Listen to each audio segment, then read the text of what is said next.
And then Muhammad, peace be upon him, was born. As he came into the world, a light emerged from her and lit the horizons. The idols around the Kaaba trembled and fell.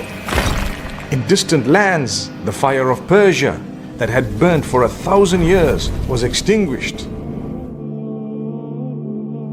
Bismillahir Rahmanir Rahim. My beloved brothers and sisters, today we continue our journey through the most blessed life ever lived. The life of Muhammad, peace be upon him. The light sent to guide hearts back to Allah. But his story does not begin with revelation, nor with the prophecy, nor with the first words of the Quran. It begins with mercy before birth. In the quiet valleys of Makkah, beneath the watch of ancient mountains, Allah was preparing a miracle.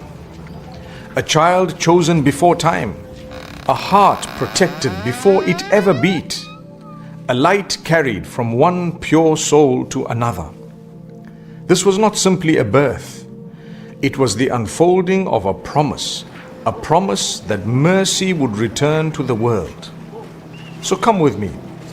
Let us return to that night, the night when the world changed without armies, without trumpets, without noise, only light, soft, pure and divine.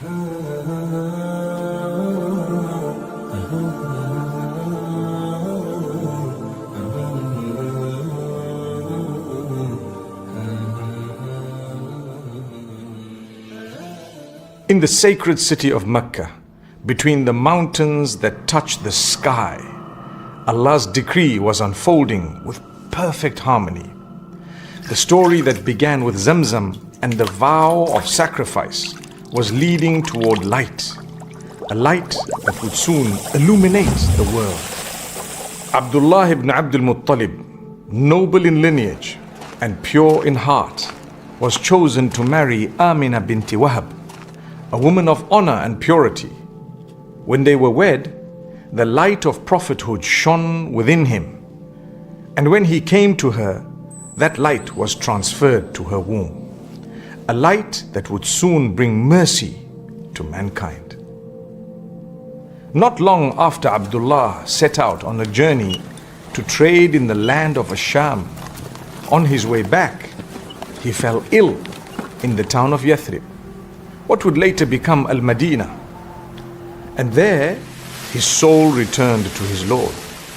Amina was left a widow, carrying in her womb the most honored child creation would ever know. She would often feel that light move within her and dream of a brilliance that reached the palaces of Busra in Syria. In her dream, a voice said, "You carry the master of this nation." It was the 12th night of Rabi' al-Awwal. The skies over Makkah were calm, the stars gleaming like pearls. Amina felt the moment arrive. There was no pain like other women's pain, rather a peace, a stillness. And then Muhammad, peace be upon him, was born. As he came into the world, a light emerged from her and lit the horizons. The idols around the Kaaba trembled and fell. In distant lands, the fire of Persia that had burnt for 1,000 years was extinguished.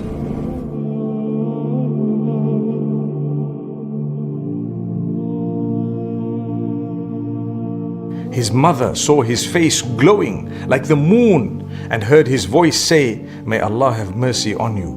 O Amina, the Lord of all worlds has blessed you with the leader of humanity." When his grandfather Abdul Muttalib heard the news, he hurried to her home, his heart trembling with joy. He lifted the child, pressed him to his chest, and entered the Kaaba, raising him toward the sky in gratitude. "I name him Muhammad," he said, "so that he will be praised in the heavens and the earth." Amina nursed him for a few days and then sought a wet nurse from the tribes of Banu Sa'd, who came to Makkah in search of infants to raise among the desert air. Among them was Halima as-Sa'diyah, whose family suffered from drought and hunger. Her donkey was weak, Her she-camel gave no milk, and her own child cried from thirst.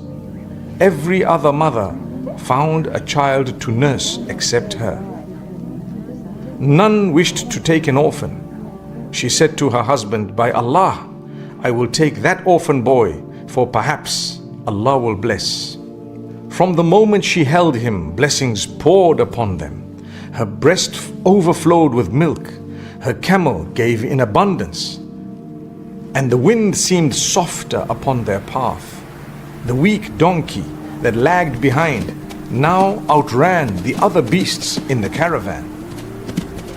Her husband looked at her and said, "Halima, this child has brought us a blessed fortune." Back in the valley of Banu Sa'd, the barakah only grew. The flocks multiplied, the land revived, and every heart around the child found peace. He grew strong and beautiful. And wherever he crawled, light seemed to follow him.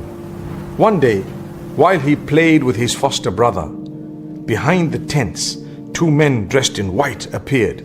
They laid him down gently, opened his chest, and removed a small black clot, saying, "This was the portion of shaitan within you." They then washed the heart with the water of Zamzam. As the angels purified his heart, the words of Allah would later echo that moment of purity. قَدْ أَفْلَحَ مَنْ زَكَّاهَا وَقَدْ خَابَ مَنْ دَسَّاهَا. Successful indeed is the one who purifies the soul, and doomed is the one who corrupts it. Surah Al-Shams. When the children ran to Halima crying, "Muhammad has been killed," she raced out in fear and found him pale but unharmed. She held him close, tears in her eyes, and said, "My son, what happened?"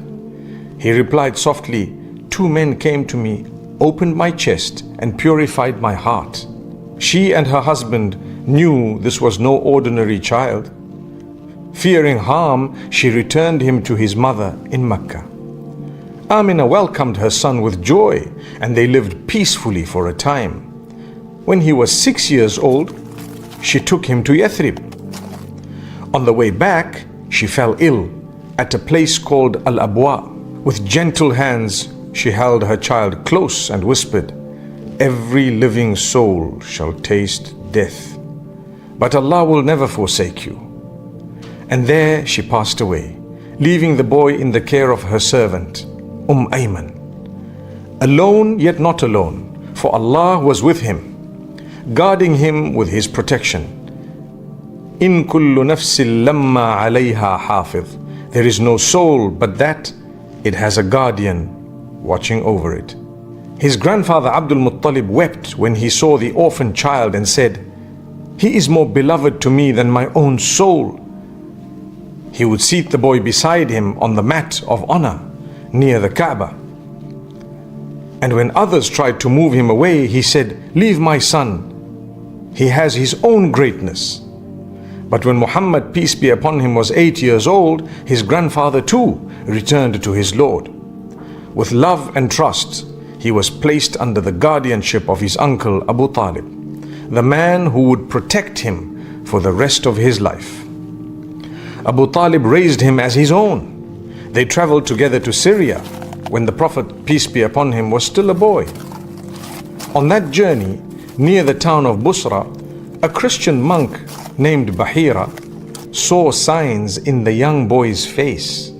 He invited them to a meal and examined the mark between his shoulders, the seal of prophethood. Turning to Abu Talib, he warned, "Protect this boy from the Jews, for he will be a prophet sent to the worlds." Years passed. The boy grew into youth, strong, pure, and thoughtful. He never bowed to idols, never joined the games of sin, never uttered falsehood. His people came to call him Al-Amin, the trustworthy. In him were gathered the noblest traits, mercy, humility, and truth, preparing him for revelation yet to come. And so Allah's mercy upon him was already written, وَمَا أَرْسَلْنَاكَ إِلَّا رَحْمَةً لِلْعَالَمِينَ. And we have not sent you, O Muhammad, peace be upon him, except as a mercy to all creation. Join me tomorrow as we begin the next chapter, the journey to prophethood, the years of truth and trust, and the first signs of revelation that would change the world forever.